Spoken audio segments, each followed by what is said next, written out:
Muy buenas a todos y a todas y bienvenidos a este 18º blog, en donde veremos toda aquella etapa posterior a 1925 de la organización Watchtower, hasta 1942, año de la muerte de Joseph Rutherford. Recordemos que Rutherford y la sociedad son testigos del no cumplimiento de los acontecimientos que venía anunciando este mismo desde hace tiempo atrás, y que tendrían que llevarse a cabo en octubre de 1925. Posterior a esto, y como era de esperar, las cosas se reinterpretan, se le baja notablemente el perfil a la situación y se comienzan a implementar nuevos puntos de vista. En 1926 se comenzó a editar la enseñanza de Russell sobre la importancia del desarrollo del carácter cristiano o la santificación personal. El pensamiento de Russell era el de imitar en lo sumo posible a Cristo, pero ahora la atalaya del 1 de mayo de 1926 replantea el significado de aquel pensamiento, argumentando que muchos decían imitar a Cristo, pero lo hacían solo de palabra y no actuaban. Es por eso que ahora se le da más énfasis al actuar, y la mejor manera de hacerlo era a través de la predicación, pensamiento que se mantiene hasta el día de hoy. Tengamos presente que la mayoría del grupo, tanto los miembros que tenían la esperanza de ir a gobernar con Cristo a los cielos, así como el resto, entre adherentes, simpatizantes y quienes apoyaban de una u otra manera a Rutherford, habían estado predicando fuertemente, o al menos la inmensa mayoría de ellos, anunciando sucesos para 1925, los cuales no ocurrieron. Y ahora, en 1926, se pretendía no decaer en aquel punto, y evitar que miembros decepcionados tal vez por lo no ocurrido en 1925 aflojaran el paso o cuestionaran el seguir evangelizando, como si lo hizo por otra parte una gran cantidad de miembros, como lo indica el libro Proclamadores. También en una asamblea celebrada en Londres, Inglaterra, entre el 25 y el 31 de mayo de este año, se presentó la resolución Un testimonio a los gobernantes del mundo, el cual consistió en la distribución mundial de un periódico llamado ¿Por qué tambalean las potencias mundiales? El remedio. A aquella masiva distribución de periódicos se le interpretó como un enjambre, el enjambre de langostas del Apocalipsis. Además, se introdujo un cambio en la formalidad de los servicios religiosos. Ahora ya no era bien visto asistir a los encuentros de congregación de manera informal. Por otro lado, la radio de la sociedad, la WBBR, cada vez se hacía más popular desde su inicio en 1924. Y en diciembre de 1926 se hace la compra de un edificio ubicado en el 126 de Columbia Heights, ampliando de este modo la sede ubicada en Brooklyn.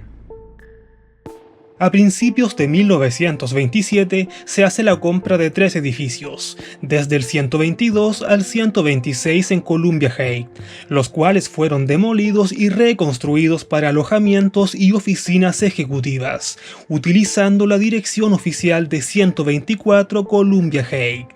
De este modo, la sede mundial en Brooklyn se expandía considerablemente. En este año también la Watchtower declara que la Navidad es pagana y se deja de celebrar de manera definitiva. Y sí, hasta aquel momento la sociedad celebraba esta fiesta de fin de año, y de hecho en el libro Proclamadores se muestra la última Navidad celebrada por estos en 1926. Además, se comienzan a reinterpretar términos como la primera resurrección, esta generación y el siervo fiel y sabio. Y en este aspecto, años antes, Russell, y luego también de constantes cambios, acepta que él es el siervo fiel, pero ahora Rutherford enseñaba que aquel siervo fiel era un siervo colectivo y no un solo hombre. En una atalaya, además, se ordena que solo los cristianos ungidos tenían derecho a participar en la predicación, no así los millones que tenían la esperanza de habitar el paraíso en la tierra. Además, se dice que en este año se construye el primer Salón del Reino en Roseto, Pensilvania, aunque el título Salón del Reino no sería empleado sino desde 1935 en adelante. Rutherford, por su parte, publicaría los libros Creación y Reconciliación. En 1928, la asistencia a la conmemoración de la muerte de Cristo cae notablemente. Tengamos en cuenta que la sociedad esperaba el fin de los tiempos para 1925, y en ese año precisamente la asistencia a la conmemoración fue de más de 90.000 personas. Y durante 1926 y 1927 las asistencias continuaron siendo altas. Sin embargo, ahora en 1928 la cifra baja notablemente en 3/4 partes, llegando a tan solo 17.380 personas. Se necesitó hasta el año 1940 para que las cifras volvieran a ser similares a las cifras de 1925. Rutherford, refiriéndose a las bajas, decía que el Señor estaba sacudiendo a los infieles. Lo cierto es que se volvía a repetir el patrón que había sucedido con Russell. Esto era que a medida que las fechas señaladas se acercaban, el grupo aumentaba en número, pero cuando aquellas expectativas no se cumplían, el número del grupo volvía a bajar. En este año también Rutherford comenzaría a descartar la enseñanza de Russell, de que los judíos naturales serían restaurados a Palestina y volverían al favor de Dios, a pesar de que él mismo apoyaba esta doctrina hace solo un tiempo atrás, e incluso formaba parte de los sucesos predichos por él para 1925. Además, le cierra la puerta a la doctrina piramidológica del propio Russell, quien catalogaba la Gran Pirámide de Giza como la Biblia en piedra, la cual había sido construida como testimonio de la verdad, pero ahora Rutherford la catalogaba como la Biblia de Satanás, a pesar de que en 1925 se refería a ella como un testigo silencioso e inanimado del Señor, que formaba parte del plan divino. En este año también, la sociedad comienza a deshacerse de las copias restantes de los estudios de las escrituras de Charles Taze Russell, y de a poco se dejan de imprimir sus libros, pasando ahora a la nueva literatura escrita por Joseph Franklin Rutherford, como su libro Liberación, publicado en este año. 1929 llega y comienza la construcción de la mansión Betzarim en San Diego, California. No abordaré este punto porque ya lo analicé en mi blog número 17. Si no lo has visto, te invito a que le eches un vistazo. Casi al mismo tiempo de la construcción de Betzarim, cae la bolsa de Wall Street en Nueva York, afectando seriamente a Estados Unidos y otros países. No nos debiera sorprender que este episodio haya hecho florecer aún más ese sentido de urgencia inculcado por Rutherford a los miembros de la sociedad. En este mismo año se publican los libros Vida y Profecía, y se reinterpreta la frase El tiempo del fin de Daniel 12:4, el cual había sido considerado por Russell como un periodo de 115 años, desde 1799 a 1914, pero ahora Rutherford volvía a desacreditar las palabras de Russell, y dice que aquel tiempo del fin es más bien un periodo de duración no especificado, pero que habría comenzado en 1914. Además, Russell había enseñado que las autoridades superiores de Romanos 13:1, a quienes los cristianos tenían que mostrar sujeción y obediencia, eran autoridades gubernamentales, pero ahora, en 1929, la Watchtower descarta aquel punto de vista, afirmando que el término se refería solo a Dios y Cristo, y decía que este cambio de doctrina era una evidencia de que la luz avanzaba y de que la verdad brillaba sobre el pueblo escogido de Dios. Llega la década del 30 y Rutherford comenzaría a pasar los inviernos en la mansión Betzarim. Además, continúa modificando doctrinas instauradas por Russell años atrás.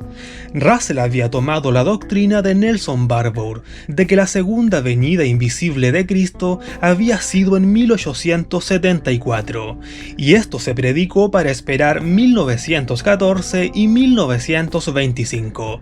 Sin embargo, ahora Rutherford instaura que aquella segunda parucía había sido en 1914, desestimando y eliminando por completo 1874.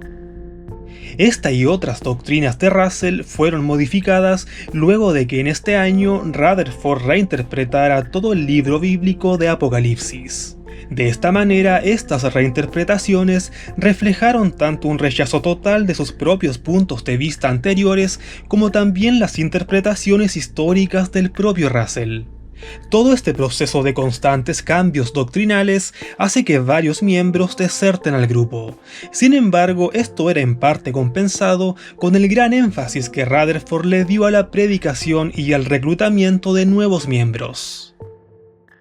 En 1931 se produce tal vez uno de los más grandes cambios entre los ahora estudiantes de la Biblia de Rutherford y los antiguos estudiantes de la Biblia de Russell. En este año, los miembros se dejan de llamar estudiantes de la Biblia para pasarse a llamar testigos de Jehová. Rutherford se basa en Isaías 43:10 y presenta esta nueva resolución en una asamblea en Columbus, Ohio, en julio de aquel año. Rutherford argumentaba que el título Estudiantes de la Biblia era ambiguo y cualquiera podría hacerse llamar estudiante de la Biblia por simplemente leer esta pero sin comprenderla como él y la Watchtower lo hacían. Además, el grupo fue conocido por mucho tiempo como Russellitas, e incluso ahora algunos los llamaban Rutherfordistas, debido a la enorme influencia que un solo hombre tenía ante todo el grupo. Este cambio de nombre cortaría aún más los lazos entre los ahora testigos de Jehová y los primeros seguidores de Russell, que decidieron seguir rumbos distintos. En este mismo año, la Watchtower aún esperaba la inminente resurrección de los antiguos profetas de la Biblia, los cuales se tendrían que convertir en príncipes y habitarían Bet-Sarim. Además, Rutherford vincula el surgimiento posterior a 1919 de los movimientos de mujeres que alentaban a la igualdad de género con la influencia satánica. También la Watchtower compraba espacios en radios, y este año una conferencia de Rutherford se transmitió por toda América del Norte, Australia y Francia, pero la virulencia de sus ataques contra el clero fue lo suficientemente fuerte como para que tanto la cadena de radio NBC como la BBC lo prohibieran en sus emisiones. Por otro lado, Rutherford en este año publicaría su libro Vindicación. En 1932, Rutherford continúa con los cambios doctrinales. Ahora afirma que el Espíritu Santo de Dios dejó de operar sobre su pueblo en 1918, cuando el Señor vino a su templo, momento en el que Jesús se encargó de alimentar al rebaño. De esta manera, el alimento espiritual que antes lo suministraba el Espíritu Santo de Dios, ahora se estaría suministrando a través de Jesucristo. Además, se modifica lo planteado en 1927, en donde se había ordenado que solo los cristianos ungidos tendrían la labor de predicar, no así quienes esperaban vivir en el paraíso terrenal. Pero ahora todos los seguidores y simpatizantes de la sociedad Watchtower con una esperanza terrenal también deberían unirse a la predicación mundial. En este mismo año, Rutherford da a conocer una nueva clase de personas. Tengamos en consideración que en este momento se planteaban dos grupos. Por un lado, los ungidos, llamados también los 144.000, y quienes irían a gobernar con Cristo, y en los que se encontraba el propio Rutherford. Y por otro lado, los millones, quienes tendrían la posibilidad de sobrevivir al Armagedón y heredar el paraíso terrenal. Pero ahora Rutherford suma a los Jonadabs, una clase de personas con una esperanza terrenal, quienes defendían la justicia y que tendrían que ser preservados por Dios a través del Armagedón para obtener la vida eterna en la tierra. El término se extrajo del relato de Segunda de Reyes en su capítulo 10. Sin embargo, surgía la pregunta de cuál era la diferencia entre estos Jonadabs y aquellos millones que vivirían para siempre en la tierra. Es por esto que esta doctrina se continuaría explicando y puliendo hasta 1935. Por otro lado, en este mismo año se comienza a enseñar que el Israel de Dios eran los testigos de Jehová. Esto en contraposición a la doctrina anterior, que enseñaba que este Israel eran los judíos como pueblo. Esto había sido propuesto por Russell siguiendo los puntos de vista de Nelson Barbour. La revista La Edad de Oro de marzo de este año, en su página 409, publicaba una singular imagen, perteneciente al artista William Ostrander, la cual fue usada por la Watchtower para reafirmar su posición de antivacunas.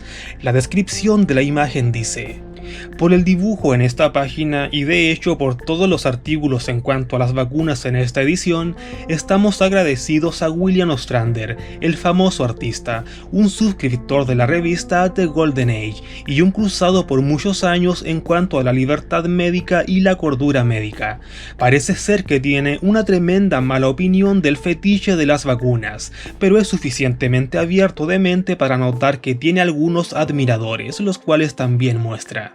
De hecho, anteriormente, la Watchtower ya había hecho comentarios antivacunas en distintos números de la revista The Golden Age.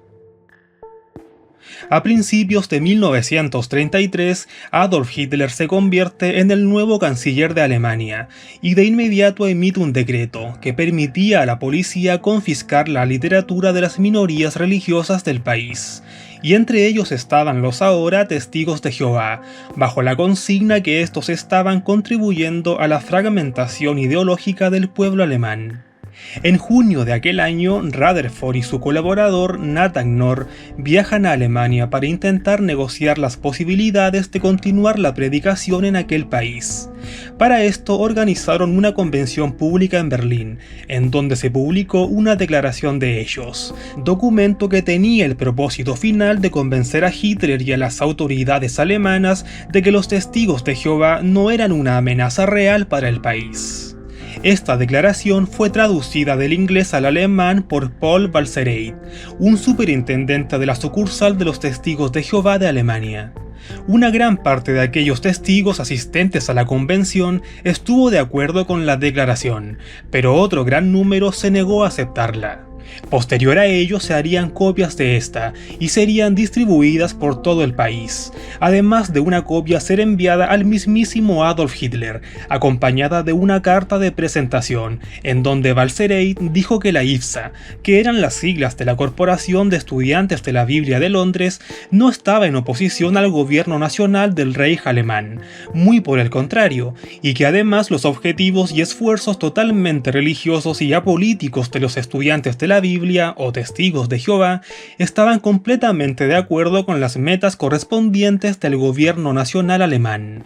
Por otro lado, Rutherford y Knorr vuelven a Estados Unidos, y a pocos días de ser enviada la declaración a Hitler, Balsereit emigra de Alemania y se va a la ciudad de Praga en República Checa, para volver un año después rodeado de críticas y habladurías, y donde pasaría por la cárcel para finalmente terminar siendo expulsado de la Watchtower.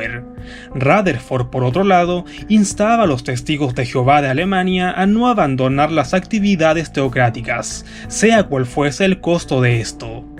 Parte de aquella carta de 1933 decía: solo pedimos la libertad para creer y enseñar lo que concebimos que enseña la Biblia, y luego dejar que la gente decida en qué desea creer. Esta frase nos pudiera parecer razonable y hasta comprensible, sin embargo la carta también hacía referencia a la similitud de pensamientos que compartía la sociedad con el gobierno alemán de aquel momento. En lugar de estar en contra de los principios propugnados por el gobierno de Alemania, apoyamos firmemente esos principios y señalamos que Jehová Dios mediante Cristo Jesús logrará la plena realización de estos principios y dará a la gente paz y prosperidad y el mayor deseo de todo corazón honesto. La conferencia de 5.000 delegados también señaló, como se expresa en la declaración, que los estudiantes de la Biblia de Alemania están luchando por los mismos altos objetivos éticos e ideales que también proclamó el gobierno nacional del Reich alemán respecto a la relación de los humanos con Dios. Lo que está escrito en nuestra literatura, ya sea desde el punto de vista financiero o político, solo está dirigido a los represores del pueblo alemán y a su país, pero de ninguna manera se refiere a la propia Alemania que se esfuerza por luchar contra las cargas impuestas. La conferencia llegó a la conclusión de que no hay contradicciones cuando se trata de la relación entre los estudiantes de la Biblia de Alemania y el gobierno nacional del Reich alemán. Por el contrario, refiriéndose a los objetivos y esfuerzos puramente religiosos y apolíticos de los estudiantes de la Biblia, se puede decir que estos están totalmente de acuerdo con los mismos objetivos del gobierno nacional del Reich alemán. Aquí solo pudiéramos pensar en dos cosas. La primera es en el real interés de la Watchtower por Alemania a tal punto de compartir su mismo norte, y la segunda es más bien en una estrategia la cual habría tenido por finalidad la de caer bien e intentar simpatizar para de esta manera hacer más factible la petición principal, la cual era la libertad de culto para los testigos de Jehová de aquel país. Pero sea cual fuere la idea, lo cierto es que el gobierno alemán no tomaría muy en cuenta estas peticiones. Tengamos presente, por otro lado, que solo el año anterior, en 1932, Rutherford había llegado a la conclusión que ellos eran el Israel de Dios, y no los judíos como pueblo como sí se había enseñado durante años. Con este pensamiento en mente, más el antisemitismo que proliferaba en Alemania en aquel momento, la carta de la Watchtower también decía: nuestros enemigos acusan falsamente que hemos recibido apoyo financiero de los judíos para nuestro trabajo. Nada está más lejos de la verdad. Hasta este momento, nunca hemos recibido la más mínima contribución de los judíos a nuestro trabajo. Los fieles seguidores de Cristo Jesús creen en Él como el Salvador del mundo, mientras que los judíos rechazan por completo a Jesucristo y niegan enfáticamente que sea el Salvador del mundo enviado por Dios para el bien del hombre. Esto en sí mismo debería ser prueba suficiente para demostrar que no recibimos apoyo de los judíos, y que por tanto las acusaciones contra nosotros son maliciosamente falsas y solo pueden proceder de Satanás, nuestro gran enemigo. El imperio más grande y más opresivo del mundo es el imperio angloamericano. Con eso se entiende el imperio británico, del cual los Estados Unidos de América forman parte, y han sido los judíos comerciales del imperio británico estadounidense los que han construido y llevado a cabo los grandes negocios, como un medio de explotar y oprimir a los pueblos de muchas naciones. Este hecho es tan evidente en Estados Unidos que hay un proverbio sobre la ciudad de Nueva York que dice: los judíos la poseen, los católicos irlandeses la gobiernan y los estadounidenses pagan las cuentas. Cuando Jesús fue a los judíos para decirles la verdad, fue al clero judío, es decir, los fariseos y sacerdotes, quienes se opusieron violentamente a él y lo persiguieron y lo acusaron de todo tipo de delitos y ofensas. Ellos se negaron a escuchar la verdad. Y sí, la carta enviada por la sociedad al gobierno alemán también apuntaba sus dardos hacia los judíos, el principal grupo en el que los alemanes tenían puestos sus ojos, y que lamentablemente un par de años después, durante la Segunda Guerra Mundial, sufrirían uno de los peores episodios en su historia. Y aquí, una vez más y al igual que en el punto anterior, es necesario preguntarse el por qué este énfasis de la Watchtower contra los judíos expresado en la carta. ¿Realmente lo pensaban así o era otra estrategia para complacer al gobierno alemán? Independiente de la respuesta y cómo haya sido, es inconcebible que un grupo supuestamente escogido por Cristo en 1919 haya sido parte de manera directa en colaborar con tintes de odio hacia otro grupo humano. Y se pudiera pensar que la mala fama que la Watchtower veía en los judíos estaba ligado a aquellas cartas enviadas a Hitler, pero en otros libros publicados también esto quedaba de manifiesto. Lo podemos ver por ejemplo en el libro Sea Dios Veraz, en el libro Seguridad Mundial bajo el Príncipe de Paz y en la revista Consolación. Mucho de su sufrimiento ha venido sobre ellos debido a su proceder rebelde y comercial. La República de Israel será borrada de la existencia. Los judíos son un pueblo que tiene establecida una alianza con la organización del diablo. Los judíos son el típico reflejo de lo perjudicial, que es no tener la bendición de Jehová. Cortados del favor de Dios. También aquí en Alemania están sin descanso, sembrando vientos recogen tempestades. ¿Por cuánto tiempo todavía? En un par de años llegaría la Segunda Guerra Mundial y el Holocausto. Aquí muchos judíos conocerían lo peor del ser humano, pero también muchos testigos de Jehová de a pie, quienes serían perseguidos junto a otras minorías. Recordemos que la consigna de Rutherford siempre fue la de continuar con la obra, sea cual fuera la consecuencia. En 1974, la Watchtower vuelve a hacer alusión a aquellas cartas enviadas a Hitler en la década del 30, y aquí reconoce que Balcereit había debilitado la traducción alemana de la declaración, suavizando las críticas a los nazis. Esto demostraba que varios líderes de la Watchtower de aquel momento estaban intentando complacer a los nazis, ya que la declaración de hechos y la carta a Hitler estaban en muchas formas diciendo exactamente lo que decían y proponían los propios nazis. Llega 1934 y Rutherford continúa enviando cartas y telegramas a Hitler debido a la intolerancia hacia los testigos de Jehová en Alemania, pero nada parecía dar resultado. A pesar de esto y a las repercusiones, Rutherford persiste en que la obra en aquel país prosiga. En este año también la Watchtower emplea en la predicación los fonógrafos portátiles para dar a conocer las conferencias de Rutherford. A la vez se comenzaron a utilizar también automóviles con altavoces para el mismo propósito. Rutherford también publicaría su libro Jehová. En 1935, Rutherford vuelve a tocar el tema de los Jonadabs. Ahora señala que estos tenían que demostrar el mismo grado de lealtad y fidelidad que los ungidos, señalando que estos ahora serían llamados la Gran Muchedumbre. Además, en este año se emplea la expresión Salón del Reino para referirse a sus templos. Rutherford también se opondría a las leyes estatales de los Estados Unidos que exigían que los estudiantes de las escuelas saludaran la bandera como una forma de inculcar patriotismo. Para esto publicaría el folleto Lealtad.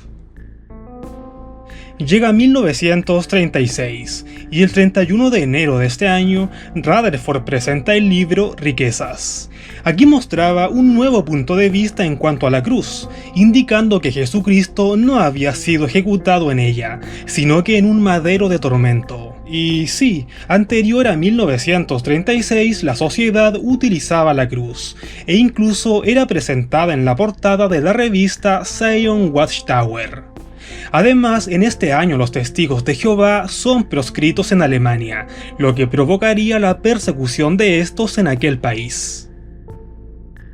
En 1937 la revista La Edad de Oro cambia su nombre a Consolación y Rutherford presenta el libro Enemigos, el cual es quizás uno de sus escritos más ácidos y directos en contra de la Iglesia Católica y las distintas denominaciones religiosas que tuvieran un punto de vista o una interpretación bíblica distinta a la de él, catalogándolas como una gran enemiga. Además presentaba a los fanáticos religiosos de otras creencias como agentes del diablo. Debido a esto, distintos credos religiosos se ponen en su contra. En este mismo año, la sociedad presenta el gramófono portátil, un dispositivo mucho más eficaz que sus antecesores y empleado para la predicación. De la mano con esto, el programa de predicación de puerta en puerta se amplió para incluir formalmente visitas de regreso a las personas interesadas y se instó a los testigos a comenzar estudios bíblicos de 1 hora. Por otro lado, en abril de este año, Walter Salter, director general de la filial canadiense de la sociedad Watchtower, envía una carta a Rutherford, en la que hace mención a los episodios no cumplidos en 1925.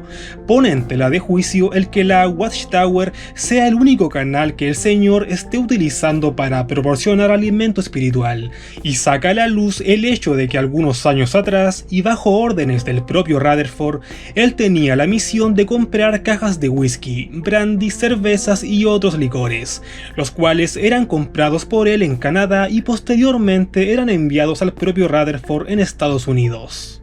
Tengamos en consideración que entre 1920 y 1933 en Estados Unidos se promulgó la ley seca, lo cual prohibía la compra de bebidas alcohólicas y lo que daría pie a un sinnúmero de tráfico de alcohol en secreto. En Canadá, por supuesto, esta ley seca no corría, por lo que todo indica que desde allí Walter Seltzer habría enviado alcohol de manera ilegal a Joseph Rutherford.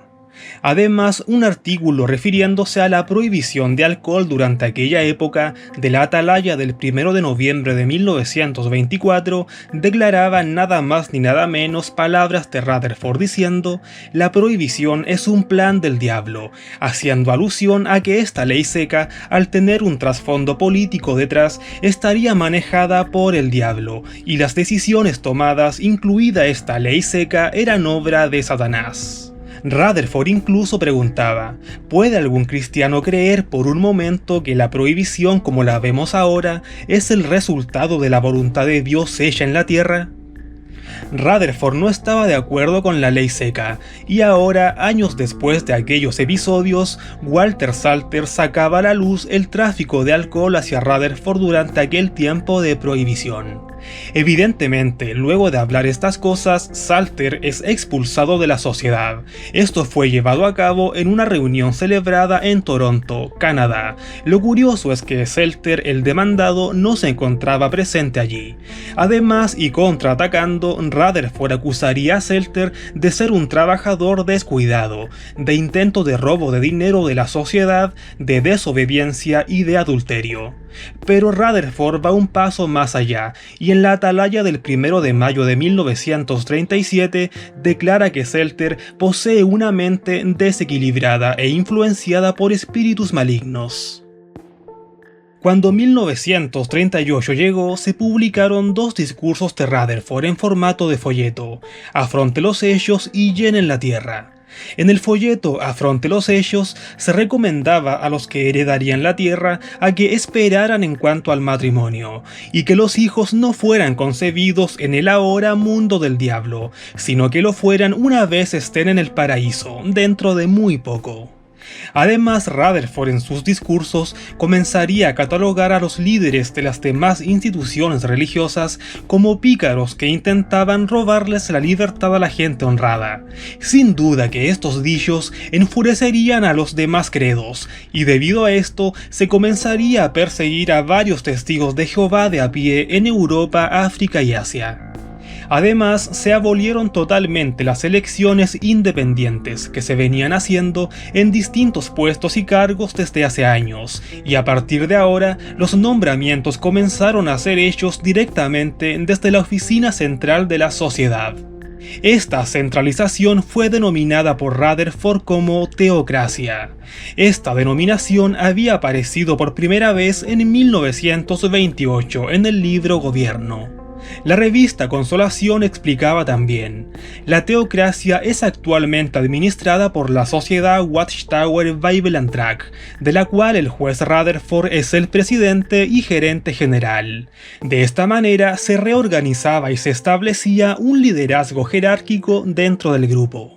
A partir de ahora se comenzaron a nombrar a siervos de zona, hoy conocidos como superintendentes de circuito, para supervisar las distintas congregaciones. Estos cambios provocaron como consecuencia el alejamiento de la mayoría de los antiguos miembros del grupo, pero la crisis se pudo superar rápidamente, de la mano de las incorporaciones masivas que lograban las campañas de proselitismo. En 1939 comienza la Segunda Guerra Mundial en Europa. Está de más decir que este hecho también sería usado por Rutherford para establecer un ambiente apocalíptico. En este año también se inicia la construcción de Beth-Shan, una casa cerca de Beth-Sarim, que habría tenido la misión de resguardar a los profetas bíblicos resucitados ante el inminente Armagedón. Todo esto lo abordé en mi blog número 17, puedes ir a verlo. Rutherford además publica su libro Salvación, y por otro lado, Olin Moyle, abogado y asesor legal de la Watchtower, escribe una carta abierta de renuncia a Rutherford, en la que se quejaba del comportamiento de algunos miembros de la sociedad Watchtower, incluido el propio Rutherford, el que consideraba excesivo e inapropiado. Uno de los puntos más sobresalientes es la comparación que hace Moyle del ahora lujoso estilo de vida de Rutherford en Beth Sarim y las precarias condiciones en las que trabajaban algunos miembros en las fábricas de la sociedad. Moyle vuelve a tocar muchos puntos que ya había tocado 2 años antes Walter Salter, y evidentemente, al igual que este, sería expulsado a la brevedad. Rutherford desmiente cada una de las palabras de Moyle, e incluso lo compara con Judas Iscariote. Moyle, por su parte, demanda a la sociedad Watchtower, y tras algunos años finalmente el tribunal le concede la demanda. Tengamos presente que tanto Walter Salter como Olin Moyle ocupaban altos cargos dentro de la sociedad. Ellos estaban mucho más interiorizados en los asuntos de esta que los demás miembros del grupo. En 1940, Rutherford publica el folleto La Quinta Columna, en donde vuelve a emplear una retórica feroz en contra de la Iglesia Católica. Aquí señala que ésta odia a los testigos de Jehová y que empleará todos los métodos para su derrocamiento. También en este año publica su libro Religión. Además, niños de 43 estados, hijos de testigos de Jehová, fueron expulsados de sus escuelas por negarse a saludar la bandera. La Watchtower llevaría los casos a los tribunales, y el mismo Rutherford fue vocero de la sociedad. Este caso fue conocido como Distrito Escolar de Minersville contra Govaitis. Finalmente el tribunal falla a favor de la nación y se le niega la demanda a Rutherford, pero 3 años más tarde el tribunal revoca su decisión y aprueba válido el no saludo a la bandera, considerando que esto se ajustaba a los cánones de libertad y libre expresión. Aún así, en 1940, cuando había sido negada la demanda para Rutherford, muchos testigos de Jehová contrataron maestros y establecieron escuelas del reino para continuar la educación de sus hijos. Llegaba 1941 y la salud de Rutherford comienza a deteriorarse debido a su cáncer de colon. Es por esto que se muda definitivamente a la mansión Beth Sarim, donde había pasado los inviernos durante la última década. A pesar de que esto contradecía la propia escritura de la Watchtower, en la que se mencionaba que solo los profetas de la Biblia podrían vivir en ella de manera estable. La atalaya de septiembre de este año mencionaba que solo quedaban meses antes de la llegada del Armagedón. Además, Rutherford publicaría su libro Hijos. Estando en Beth Sarim, Joseph Rutherford fallece el día 8 de enero de 1942, a los 72 años de edad y sin ver ninguna de sus interpretaciones cumplidas. Pero se tenía que llevar a cabo el último deseo de este, el de ser enterrado en el mismo terreno de Beth Sarim, el cual sería un punto de encuentro para los resucitados bíblicos. Posterior a su muerte, en la revista Consolación del 27 de mayo de 1942 se dijo: frente al sol naciente, en una parte aislada del terreno que sería administrada por los príncipes, quienes deberían regresar de sus tumbas. Y sí, allí quería ser enterrado Rutherford. Los extraños deseos fúnebres de este llevaron a una prolongada batalla legal después de su muerte. Hayden Covington y Nathan Knorr estaban entre los que lucharon para que sus restos fueran enterrados en Beth Sarim, en desafío a los residentes locales, que no estaban muy entusiasmados con la idea de que su vecindario se convirtiera en un cementerio y eventualmente en un lugar de peregrinaje religioso. Los residentes finalmente ganaron. Como despedida, la edición de la revista Consolación del 27 de mayo de 1942 condenó a los funcionarios de la ciudad de San Diego por haber seguido, según ellos, el curso de Satanás. A pesar de reunir más de 14.000 firmas para pedir a las autoridades la última voluntad de Rutherford de ser enterrado en Beth Sarim, esto finalmente no se logró legalmente. Así es que tomó 3 meses y medio para que los restos de Rutherford fueran enterrados a regañadientes en una tumba sin nombre en Staten Island, Nueva York. Aunque persisten los rumores de que sus deseos se habrían cumplido, y de algún modo Rutherford habría sido enterrado en algún lugar de Beth Sarim, pero no hay ninguna prueba concreta que confirme que esto último sea cierto. Bajo Rutherford, los testigos de Jehová crecieron de unos 44.000 en 1928 a unos 115.000 en el momento de su muerte. Pero, ¿qué sucedería ahora? Un fuerte abrazo, gracias por ver el video y cuestiónalo todo. Adiós.